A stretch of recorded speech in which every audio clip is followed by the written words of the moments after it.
Всем привет, на канале Александр Эмбрест. Сегодня чиним болгарочку Риоби. Модель RAG 800-125. Значит, в ней имеется следующая проблема. Сие чудо под нагрузкой вообще не крутится. От слова совсем. Смотрим.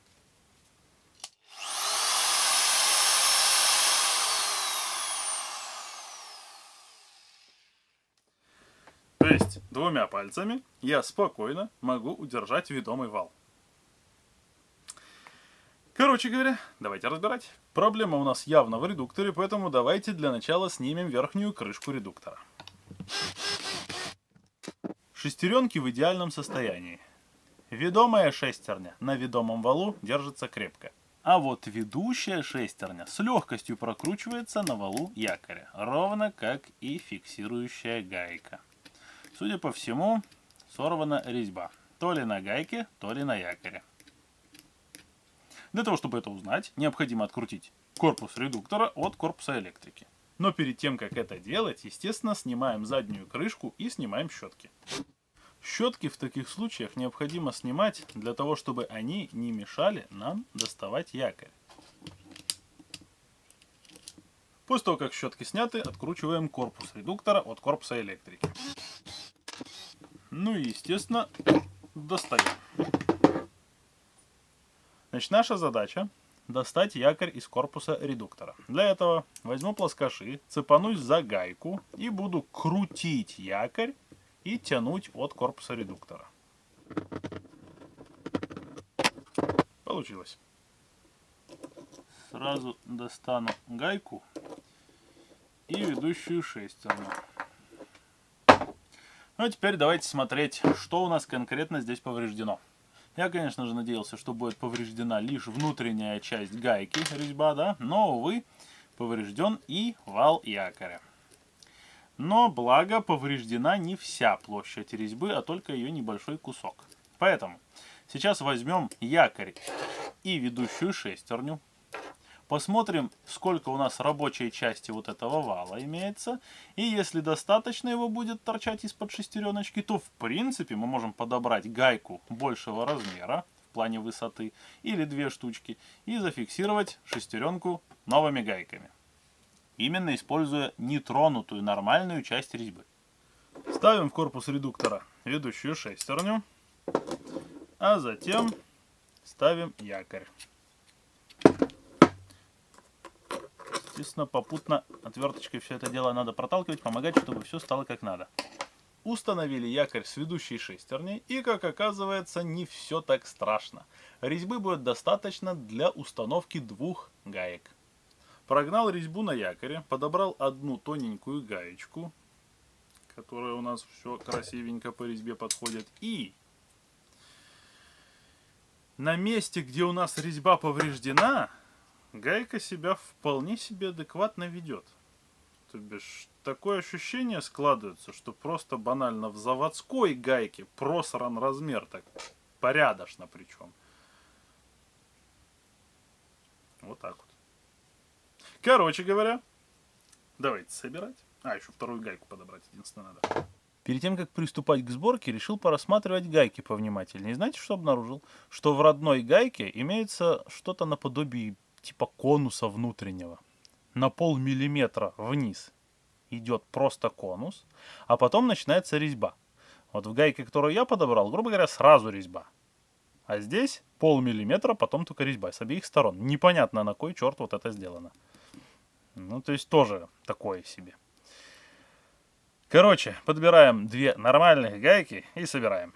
Чисто на всякий случай объясню. Болгарка практически не поработавшая, подшипники все в хорошем состоянии, поэтому больше, кроме вот этой гайки злосчастной, менять мы ничего здесь не будем.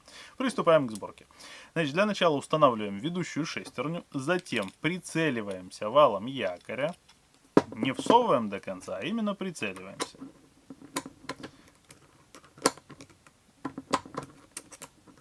Вот так вот. Делаем, чтобы немножко торчала резьба. После этих манипуляций берем новую гайку и начинаем, естественно, ее накручивать. Вот примерно что у нас получилось.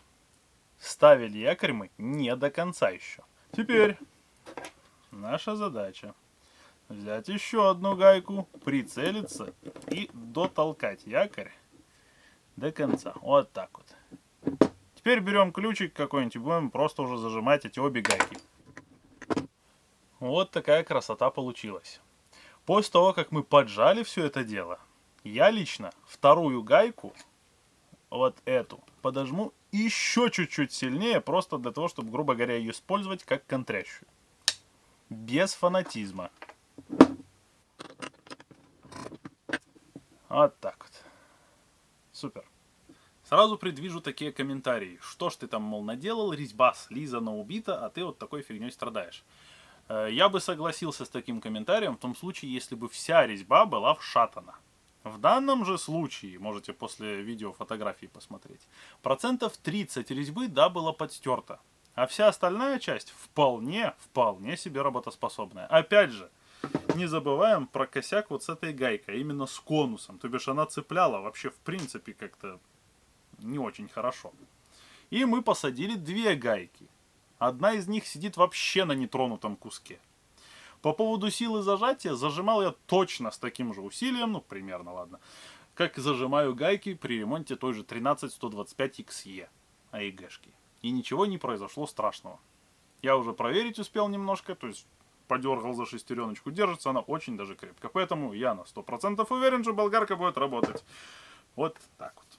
Но если у вас резьба реально вся вшатанная, то, конечно, эта процедура не поможет. Там уже надо либо перерезать резьбу, либо менять запчасти вообще целиком. Ладно, что-то я заговорился. Давайте собирать дальше, а?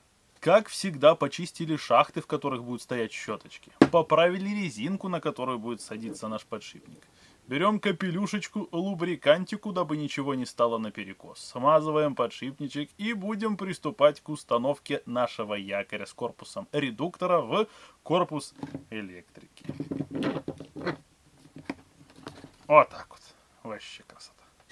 После этого можно накрывать передней крышкой редуктора. Накрыли крышкой, крутанули завал, все уже, я думаю, и так знают зачем, и начинаем прикручивать. После этих несложных манипуляций ставим наши щетки в заблаговременно почищенные шахты. Затем убеждаемся, что нигде не торчит никакой лишний провод, и накрываем крышкой. Ну вот мы наши чудо-техники и дособирали. Одеваем гаечки и сейчас попробуем ее малость помучить.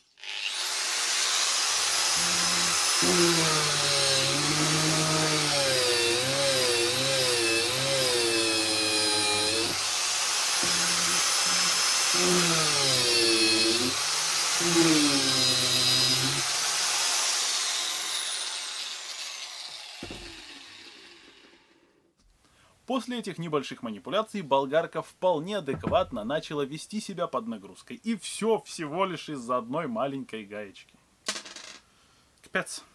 Ну а если вы, дорогой подписчик или гость канала, хотите увидеть еще больше полезного, информативного контента от меня, то переходите по ссылке в закрепленном комментарии. Ну и хватит.